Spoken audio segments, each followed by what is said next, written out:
بسم الله الرحمن الرحیم. پراچینار قدرمنو شیعه او اهل سنت ټولو خدمات کې عرض ده.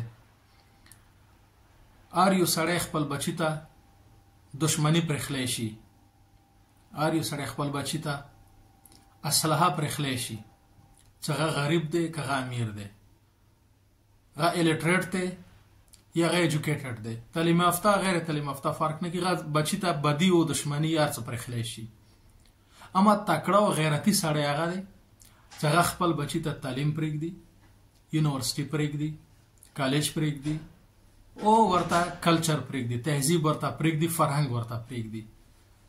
دوره تاسو جنګونه جګړې وکړو، نتیجه جنازو صورت کې ملا شوله. یو ځلې هم تجربه وکړو، دوستی وکړو، مینه وکړو، یو بل سره رفاقت وکړو.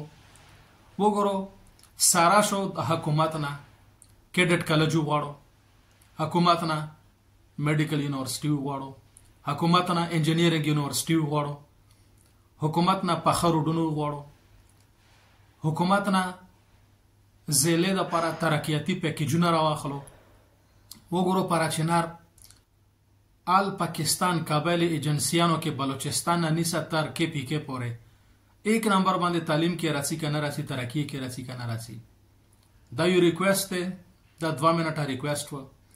څومره څه ایجوکیټډ طبقه دی دغه کوم میسج دی دا شیر کو، اهل سنتو ته شیر کو، شیعګانو ته شیر کو، چنو یو بل سره حکومت ته سره شو، حکومت نه پیکیجونه وغواړو، حکومت نه یونیورسيټي وغواړو، حکومت نه کالج وغواړو.